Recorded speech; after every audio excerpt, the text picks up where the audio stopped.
Well, I'm probably not the first one to start by thanking you and Fran and everyone at Fast Forward for organizing this. It's obviously been such a good opportunity to listen to a lot of very interesting professionals reflecting on the value of futures thinking and foresight. So in this context of uncertainty, and I think, and I want to start by reflecting on how this context of uncertainty also affords something else that I think is very important. And it affords the opportunity to basically try out new things, to try out new ways of thinking, new ideas, even new methods, even if we are to some extent uncertain about them.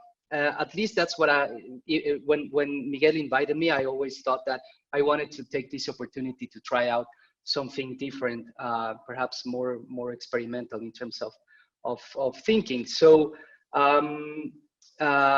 in this talk, I will offer basically a set of philosophical reflections, to some extent, even methodological reflections or actually speculations.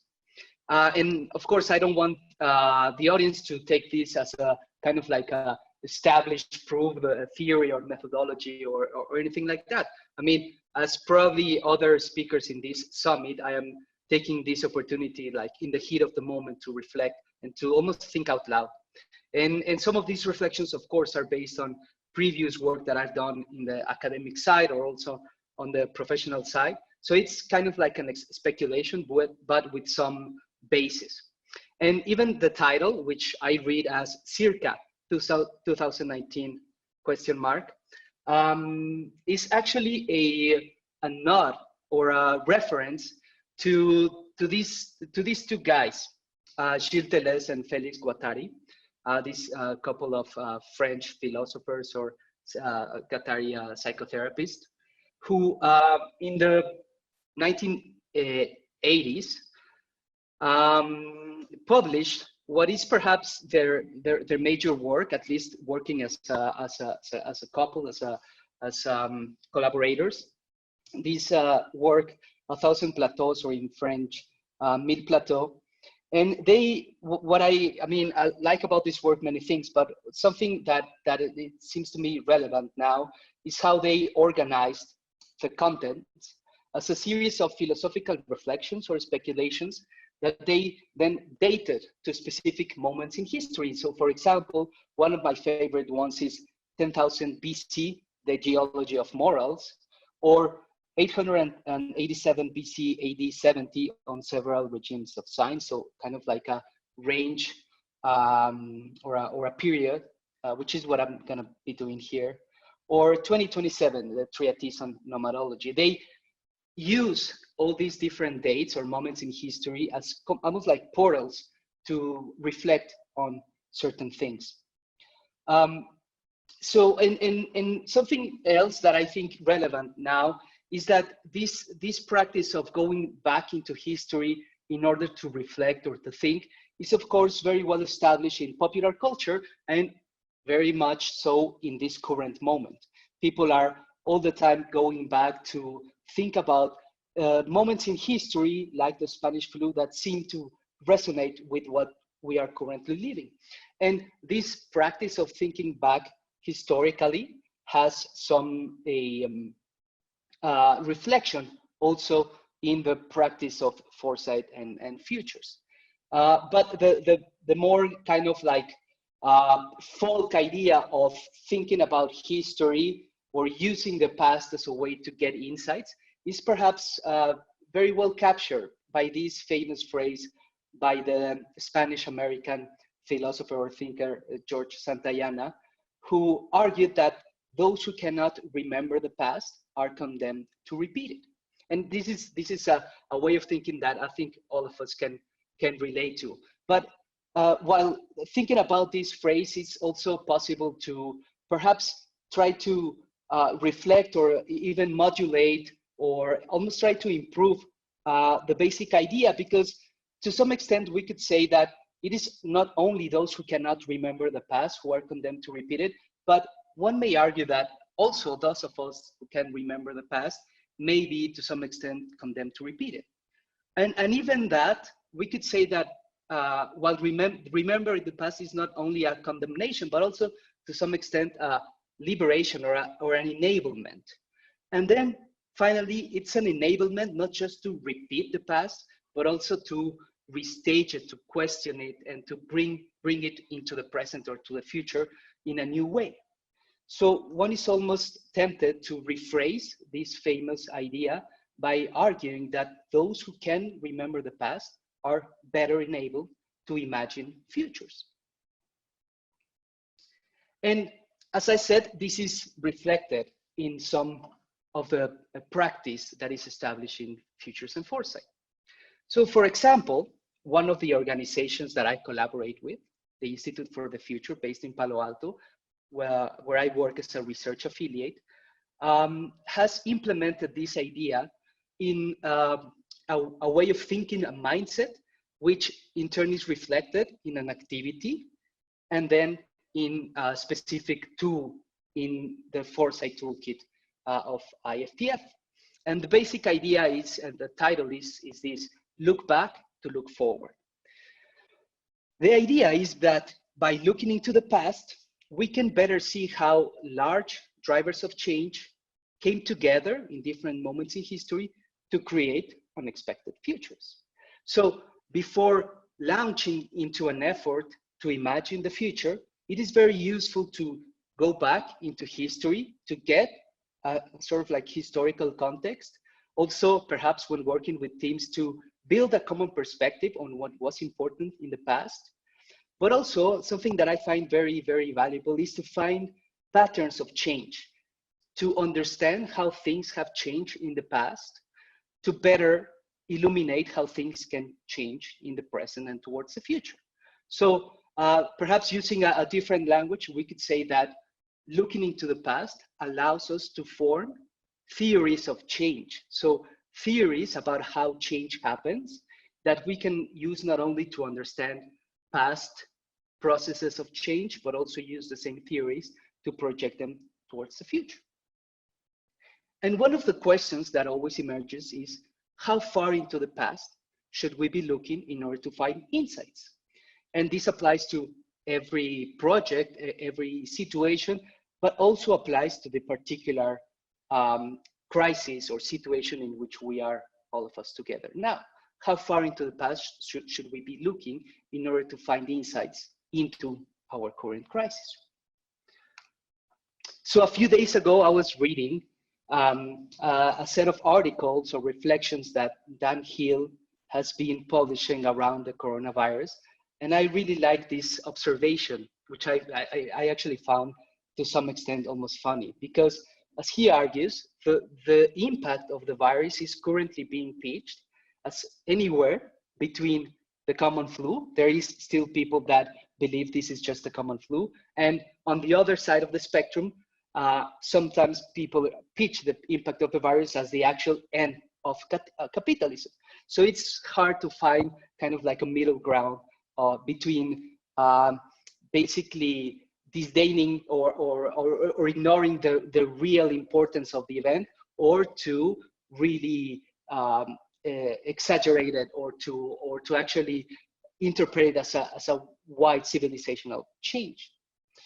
And in order to find a way into this, we could use one of the principles that Institute for the Future proposes as a way to use the past in order to illuminate the future.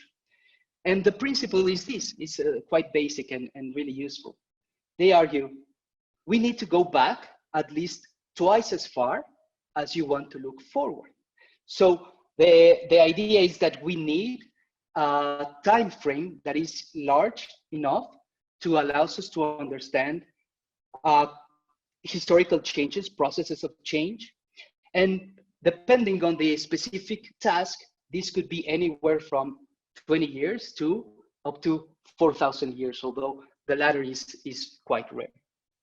And actually, if you reflect on this principle of having to go back at least twice as far in order to look forward, I would argue that you can actually also turn or find almost like a corollary, something that that you can deduct from the same principle.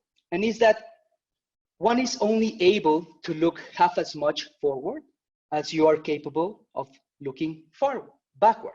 So if you are not really able to go very far in history, if your knowledge or your mindset doesn't allow you to go very far, you will not be able to look very far into the future as well. And I think it's also important because looking far into the past also allows you to grasp, it's kind of like a deeper understanding of these patterns of change that we are looking for. So we could use this basic idea and project it to this much used and abused visualization that all of us in Futures both love and hate, which is the future's cone. So basically, in order to explore the space of possibilities that the future may bring, you need to go back as well. But a better representation of this principle of having to go back twice as much as you want to go forward should actually look like this. You know, in order to explore the possibilities in the future, you really need to go very far into the past, at least in relation to what you want to explore into the future. So what I want to offer you for this talk is like a reflection or a revisitation to some extent of 3 moments in history. And these are structured, or at least in my mind, as kind of like 3 plateaus. As I said, this is a reference or a nod to the Lusengatari. 3 plateaus, each of which comes with 3 different horizons into the future for exploring the implications of COVID-19. So the first one I will call 2001, 2009, business as usual. The second one I will call 1918, 1945, never waste a triple crisis. And the third one I will call 1315, 1640, why Europe, why not China? So let's almost step back into the first one, 2001, 2009, business as usual. By using the same visualization, we could represent it like this. We are in 2020, in the middle of the COVID-19 crisis, and we would like to understand what possibilities the future may bring. And almost like for many commentators, specifically those that are perhaps somewhat conservative, perhaps to some extent optimistic, and most of them that work in financial institutions specifically, or very close to the business world, they are all the time, over these last few weeks, they have been going back to these 2 different moments in history in the kind of like the near past, the 2001 dot-com bubble and the 2008 or 2009 Great Recession when the housing bubble collapsed, etc.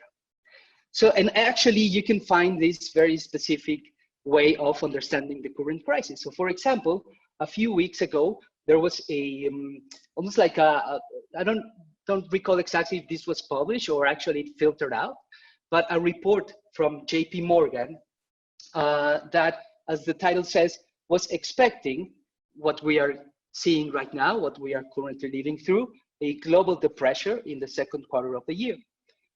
But as you can see in the image, they are interpreting the current crisis as basically a repetition of the crisis in 2001 and the crisis in 2008, which are the shaded areas in the graph.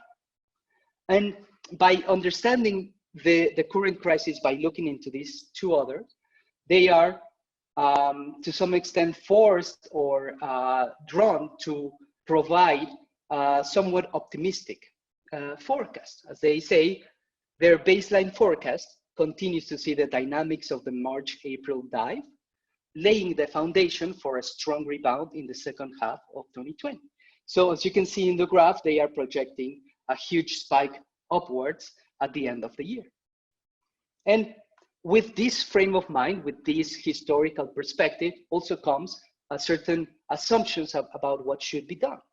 And of course, what they are looking into is to basically try to repeat some of the economic and political measures that were in place or that were implemented specifically in 2008 in order to kickstart to bring back into life the economy, which basically amount to huge corporate payoffs or bailouts in order to try to rescue some industries and companies, with the idea that this will help to kickstart the economy.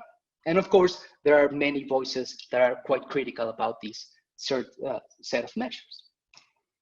In a somewhat closer but a bit more sophisticated example, McKinsey and Company recently released a series, I mean, this is one of many articles and reports that they have released, where they, I mean, from this very kind of like established perspective, they argue that we not only need to safeguard our life, but also our livelihoods, which is another way of saying that we need to rescue, according to them, the economy just as much as we need to rescue ourselves from the virus.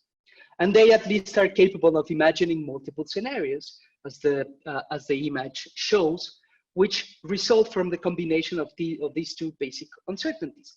How well we'll be able to control the spread of the virus in terms of a public health response, and how well will we be able to control the economic crisis through economic policy. And they, in the combination of these two uncertainties, they imagine all these different scenarios, where the most optimistic is basically what JP Morgan was imagining, a V-shaped recovery, perhaps at the end of this year. But they are also able to imagine all these different combinations, which, if you think about it, they all amount to these types of questions. Will we have a V or a U or a W or even an L-shaped recession? But of course, back there, we have also sort of like a looming thought, or almost like a ghost.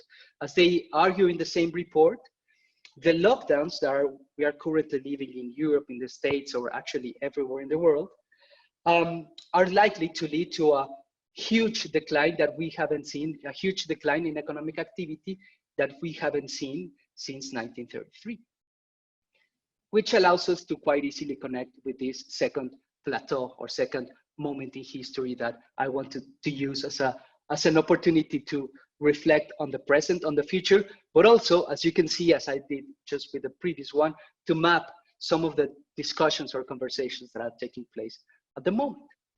So this one I call 1918-1945, Never Waste a Triple Crisis. As I said before, perhaps one of the most clear historical analogies to the present is, of course, the Spanish flu.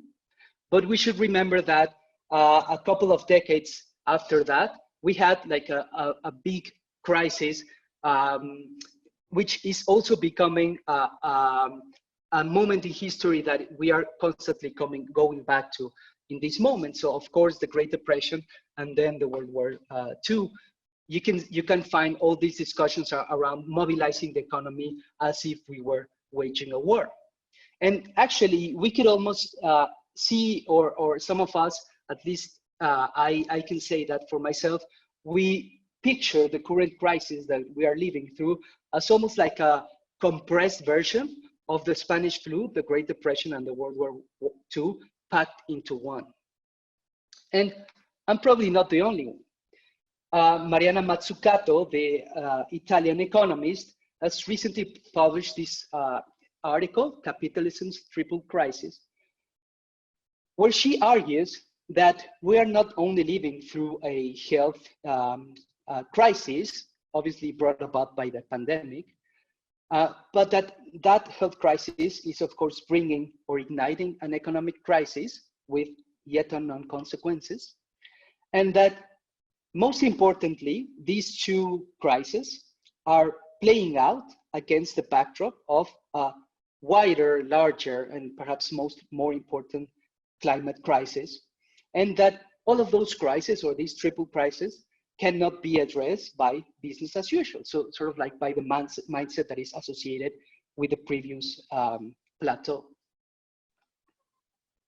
And of course, this argument is building on a lot of really interesting and important work that Mazzucato has been doing over the last few years and decades around the importance of reinventing, renovating, restructuring capitalism, perhaps along the lines of what some people now call stakeholder capitalism, and specifically for Mazzucato, the important role that the state needs to play in order to fix the system, to fix the economy and to fix capitalism, very much in the way that the role that the state played in the period after the crisis in the half of the middle of the 20th century. So the Great Depression and the World War II.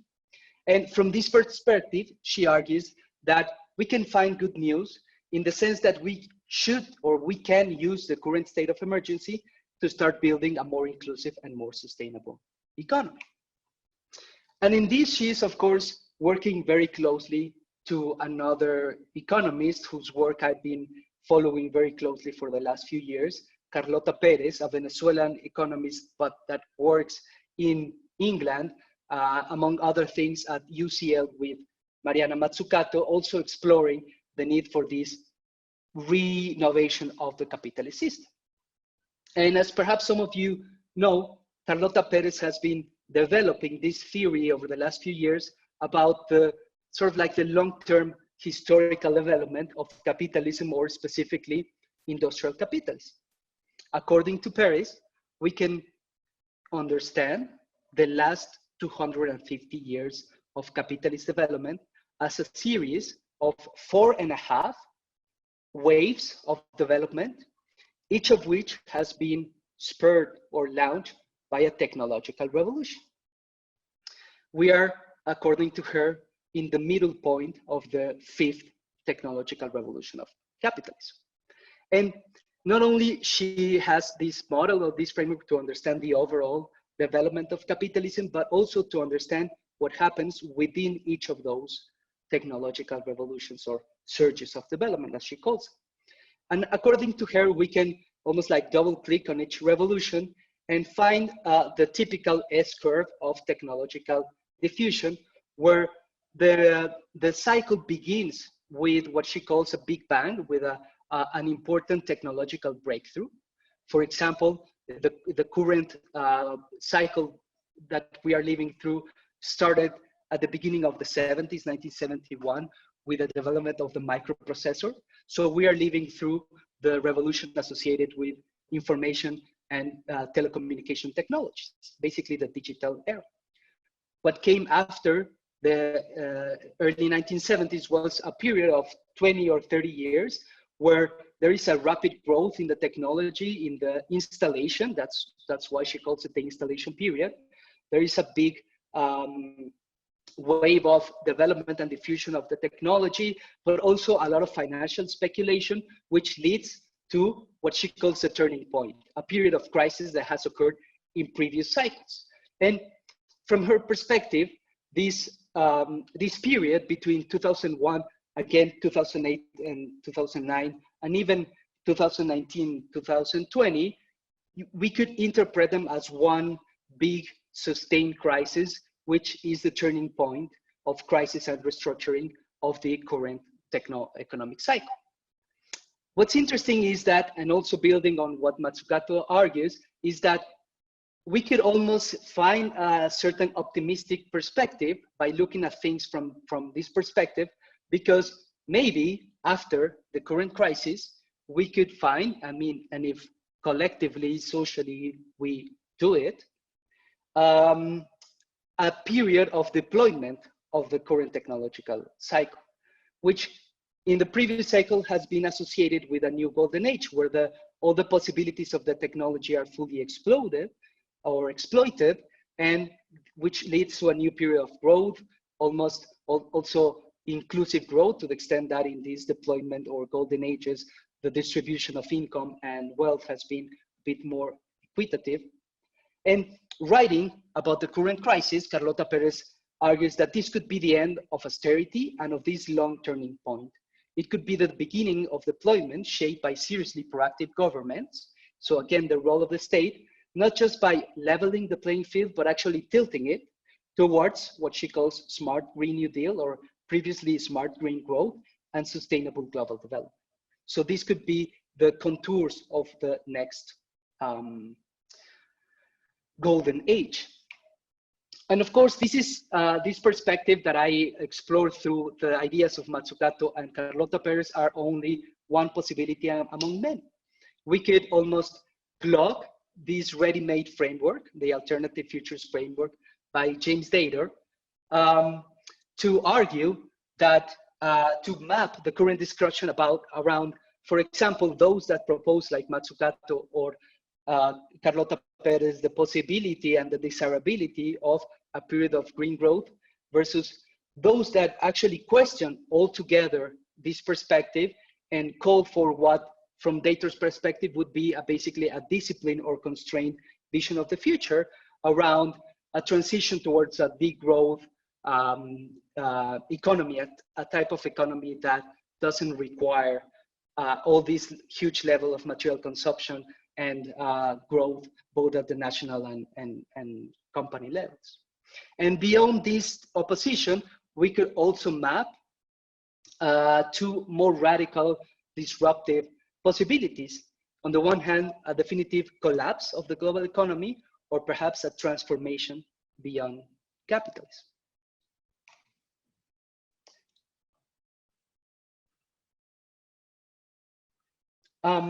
Which connects very well to explore this third plateau or to revisit this third moment in history, which I call 1315, 1640, why Europe, why not China? And in this case, I'm gonna be actually revisiting some of work that I did a long time ago, in 2009 actually, which the current crisis is bringing or brought back to my memory.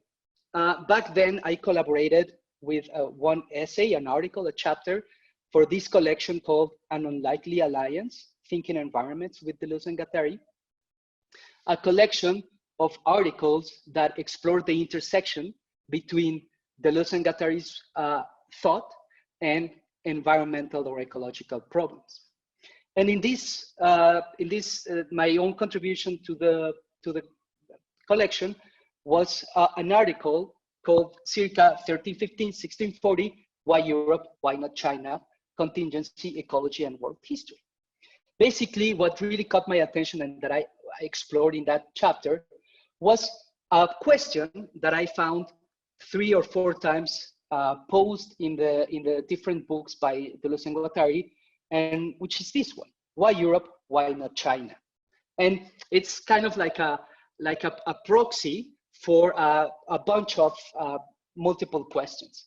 But overall, it refers to the confirmation of a modern capitalist economy or world economy out of the dissolving structures of feudalism, marking the end of the medieval period.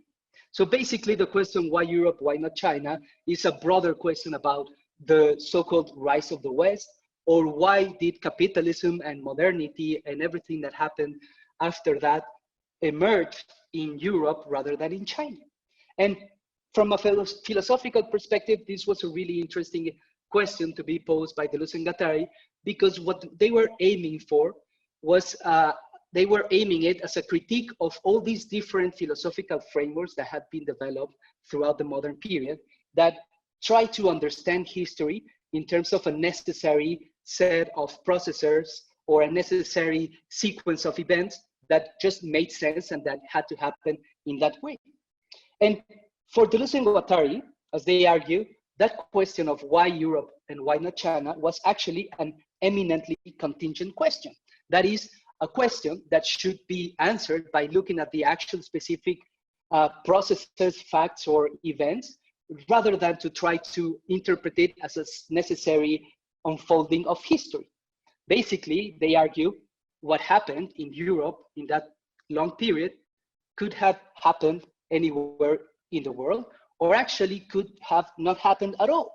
It wasn't something necessary at all. So by looking into the actual specific processes, events that led to that happening, actually the best way to pose the idea or the question would have been how Europe, how not China? So what happened there rather than why it happened? And in this case, now the plateau or the looking back to look forward looks much larger. So it involves not only looking back into what some historians call the long 16th century, so the period between 1450 and 1640, the process that is associated with the slow development of capitalist relations, capitalist economic systems, and the world economy, but also going further back into 1315, into a period which I personally find really interesting, that some historians have called the Dantean Anomaly. And by looking so far into the past, we are in principle allowed or enabled to look much farther into the future. So as you can see, I marked circa 2300 as a potential horizon that could illuminate, or that we could illuminate by looking so far into the past. So when you look at explanations about this double process of the dissolution of feudalism and then the rise of capitalism, or the emergence of capitalism, you start to find reference to things like the Western Schism of the Catholic Church, or the 100 Years' War, or the Great Famine of 1315 and up to 1317. And lurking back there in all this long period, there is, of course, the Black Plague, which recurred and came back to haunt Europe through many centuries. And all this mess that we can almost compress, but is very well captured in this painting by Peter Bruegel, The Triumph of Death, that captures all this mess that has to do with the Black Death, wars, the dissolution of feudal structures, and overall this truth of death. And lurking behind that, or actually to some extent, at least to some historians, triggering all this very difficult period, was a shorter period that some call the Dantean Anomaly, in order to make reference to Dante Alighieri.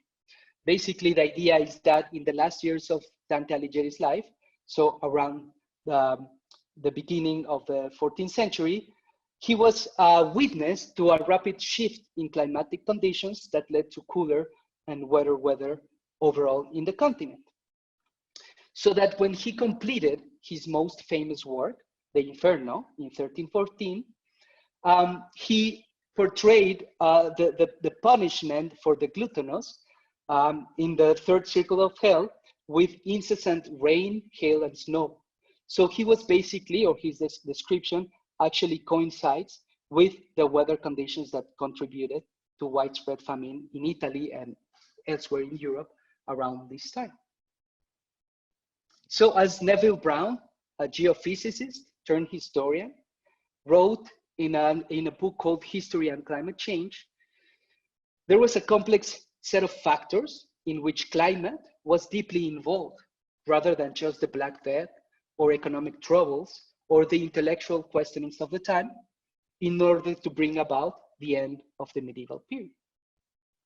From the perspective of Deleuze and Guattari, all these complex set of socio-ecological factors, climate change, famines, plagues, all came together to entail a process of dissolution that, in their own specific concepts, allow for the decoding and the deterritorialization of these key elements, free workers, because the decimation of population led to the almost kind of like a liberation of some workers, which then connected to also money capital in order to spur or to kickstart capitalist production, or the capitalist relations, which then extended and became the dominant economic system. So by looking so far and then so deep in the sense of trying to bring about and connect all these different socio-ecological and technological and demographic processes, we can almost then pose the question, in the midst of this huge pandemic that we are living through, are we perhaps witnessing the beginning of the end of the modern capitalist era? And when we look at it from this very wide and very deep perspective, we can also recognize that then the issue of climate change is not only something that is back there in the backdrop, but actually comes to the foreground. It's important to question how will the current pandemic interact with climate change, with demographics, with technology, with economics and culture over the long term. So as you can see in this image, which portrays different scenarios for alternative futures in relation to climate change, we can imagine very different outcomes. And we are in this moment in history at the key moment where we could choose or to undergo these very radically different paths. Now, the difference is that when we compare what we are living, what we could be living in the next few centuries with what happened at the end of the medieval period, is that our relationship with the planet is radically different. As we all know, we are living through what some people call the Anthropocene. And in this context, well, basically the Anthropocene in the sense that the action and the influence of human activity on the planet is so widespread, so marked, that some scientists propose to understand the epoch, and there's different perspectives on how to date it, but we are living through a veritable geological period that we could call the Anthropocene, defined by the impact that we are having in the planet. And of course, the important question there is, will it be a good Anthropocene or a bad Anthropocene? We can actually choose where to go. And it's one of the, again, continuing this mapping out of different perspectives, one of the most interesting voices currently thinking about these long-term, large-scale issues is Benjamin Bratton, who in a recent book called The Terraforming, wrote that waiting impatiently as all these melodramas play out is the pressing, serious assignment of designing a viable artificial planetarium. So it's really interesting that when we look at it from the point of view of these large-scale, macro, and also intentional processes around terraforming, geoengineering, which could be our long-term challenges, it's interesting to then fold it back into China and to think how recent Chinese science fiction is probably the one that has been better able to engage with these challenges. Like, for example, The Wandering Earth, which among other things deals with the challenges involved with designing a viable planetarium. And again, writing in the current crisis, Bratton himself writes that the pre-existing conditions, that is, the conditions that existed before the crisis, but have now been exposed to clarify the need for a geopolitics based on a deliberate plan for the coordination of the planet we occupy, and to make it and remake it again.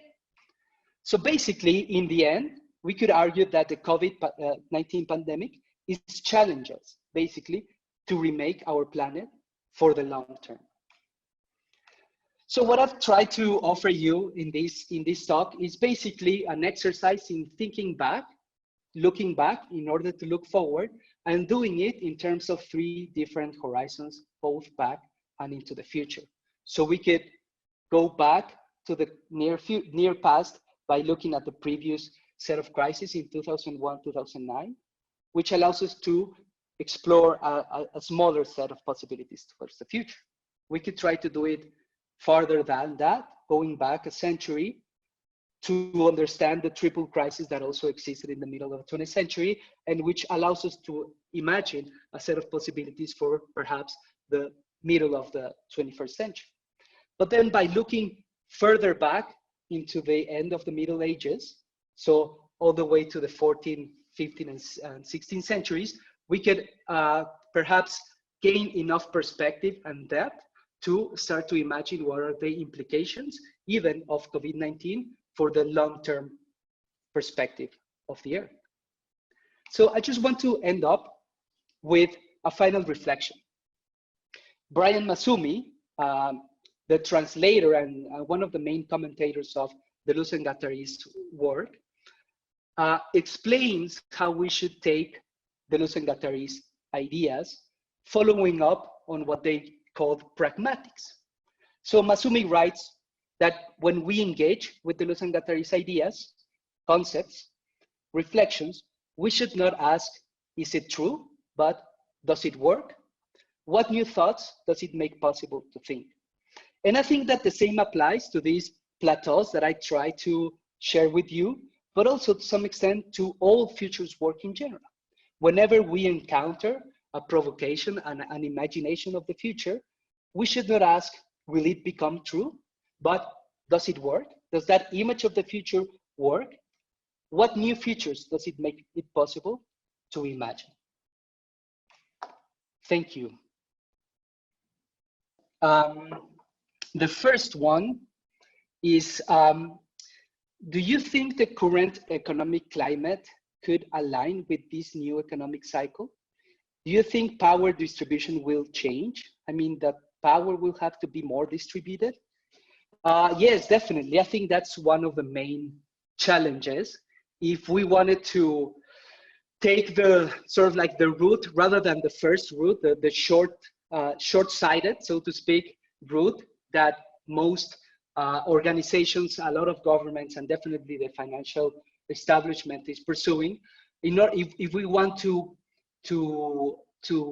explore and to push forward this wider and more ambitious project of reframing or renovating or redesigning capitalism, that needs definitely to do with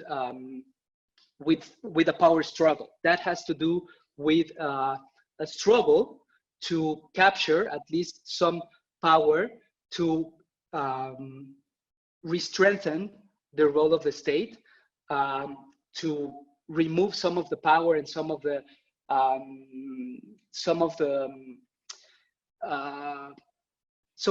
capacity of established organizations, established capitalist organizations, to decide what comes after. So definitely this will be, and it's a tragic thought to some extent, because we are all almost like trapped or safeguarded in our homes, at the same time that we should be forging new relations that allows us to shift the distribution of power so that we can push other programs. I think that at least in a small way, these types of engagements, even if we are far physically from each other, is allowing us to connect in a way that should help to strengthen relations. Then that should be put forward to advance new political programs. So yeah, definitely, I think that power distribution should change. I don't know if it will change, but I think it should change in order to pursue a different avenue. Let's see, Jose, hi Jose Cordeiro is asking that it's great that I quote her Venezuelan friend Carlota Perez. Who and when do you think will lead the new cycle? Where does Latin America fall in the current cycle? And how about the next cycle? Well, I mean, yeah, I think that in Carlota Perez's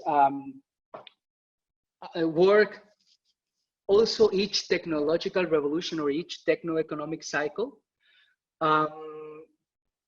brings with it a transformation in who is the dominant region in the world. So I think that in the current moment, it is hard to question that shift in terms of the distribution of power is moving towards Asia, towards China specifically. And Latin America, I think we are not yet in a position to play an important leading role, but perhaps the redistribution and specifically what happens when some of the power that is currently held by the United States shifts towards Asia, perhaps that will open up some space for us to rise up. And again, this is only one possible feature. I think there's other alternative futures. For example, all this perspective around degrowth actually brings with it a different perspective about the global structure, and one where actually Latin America and Latin American ways of living in particular could suddenly become very important, perhaps not as an economic power, a political power, but as a cultural power, as a cultural influence around the world. And about the next cycle, I think that probably, I mean, Carlota Perez has been already talking about that, and I think that it still makes a lot of sense to think that the next cycle will be associated with biotechnology. And if we think that the current pandemic is bringing about a speedy development of vaccines and tests and all that, at the genetic level, I think that perhaps the current pandemic could also spur not only the deployment period of the digital era, but also the development required for next cycle that could perhaps be a biotechnological era.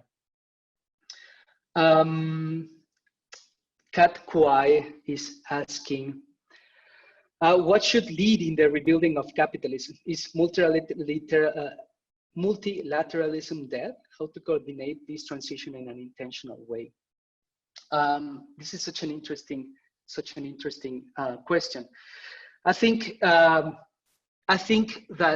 multilateralism is required. I don't think, and actually, perhaps some of you may agree that something that has been absolutely absent from this crisis is some kind of international coordination. As far as I've been able to see, all the responses have been so much based on a national interest that is actually scary. At least if you think about it from a global universalist perspective. I think that some of the ideas around global structure, around multilateralism that I find more interesting are those that have to do with the requirement to reconcile the global and the local. So these ideas around cosmopolitan localism or cosmolocalization, I think are important, and we should be taking those into account as one of the ways in which the political structure around the world should be configured or designed in order to rebuild capitalism. So I think we should maintain multilateralism, but also articulate it at the global level with many different steps or levels that allow people to regain some control over the local their local needs.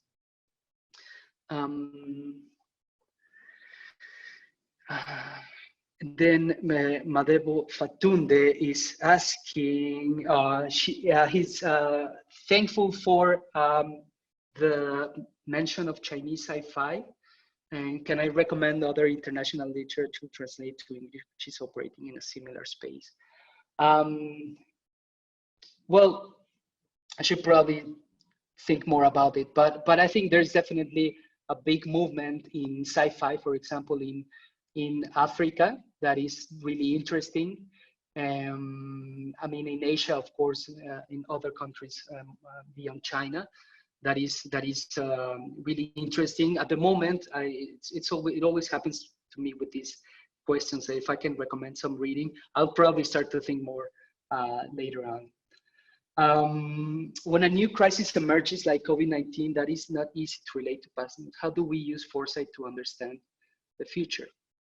Well, so I mean, to some extent, and this is a question by Randy Walken, to some extent, these, I mean, this whole presentation has been an attempt to show some of the ways in which, by understanding the past, we can then connect this understanding of the past with foresight in order to explore the future. I think for me, the main thing is that looking into the past allows us to understand, on the one hand, as what I mentioned before, like in terms of theories of change, so how change happens, and in another, and also another thing is that it allows us to grasp insights for action.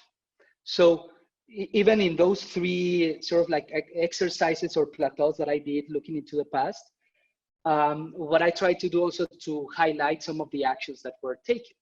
So for example, if we only go back to 2001 or 2008-9, our toolkit to address the problem will be very limited. But if we go back further than that into the end of the Second World War, as Matsukato and others are doing, our toolkit is broader. So we can then come back to the present and try to imagine solutions or actions that could be then explored towards the future. So by looking into the past, we can better imagine, for example, how would a new golden age with a strong intentional government around the world, not only intervening to save the economy, but actually intervening to redesign the economy towards the benefit of the planet and people, could look like. But I think the most interesting for me, of course, is going so far into the past that we can start to understand larger patterns of change that include things like climate change and demographics and all these things. I think it's really important as we look into the future to understand that whatever happens in the future will not only come through intentional human action. I think intentional human action is really important, and it's becoming more important, as I argued when I referenced the Anthropocene. But also whatever we do, even in our sort of like Promethean Anthropocenic perspective, will be one factor among many that will interact to produce whatever happens with the rest of the planet. So I think it's really important by looking into the past to understand how our own actions interact with so larger and important processes as climate change, of course.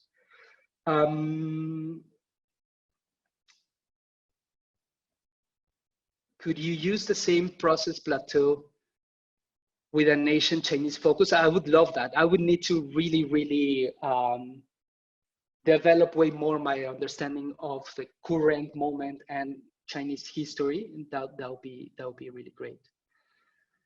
And Daniel Alvarado Sargent, trying not to be sarcastic during the early times of the back time analysis, what was going on in China? And this is really interesting because Deleuze and Guattari, and of course, a lot of historians, and I will share later on Twitter if you want to look for me, the paper that I wrote, which of course includes all the references to Deleuze and Guattari and a bunch of other historians. What was happening in China was an empire, a really powerful, authoritarian, and to some extent despot empire. So for Deleuze and Guattari and the historians, you not only understand what happened in Europe that allowed for modernity and capitalism to emerge, but also you need to understand what was happening in China that prevented this dissolution and this free up and deterritorialization, as Deleuze and Guattari call it, why that couldn't happen in China. And among other things, because historians go back all the way to the shape of the coastline, the agroecology of rice cultivation versus wheat in Europe, and also the socio-political structures. And for the case of China in the Middle Ages, it was mostly, or something important was the socio-political structure, which according to those historians was too rigid for something like capitalism to allow to happen. So there, you can see in my screen, my Twitter ad name is @J_Camacho_R. And then you can write me also there to Jorge@diagonal.studio. And I'll be really happy to continue this conversation. Thank you so much, Miguel and Fran and Fast Forward and everyone that connected.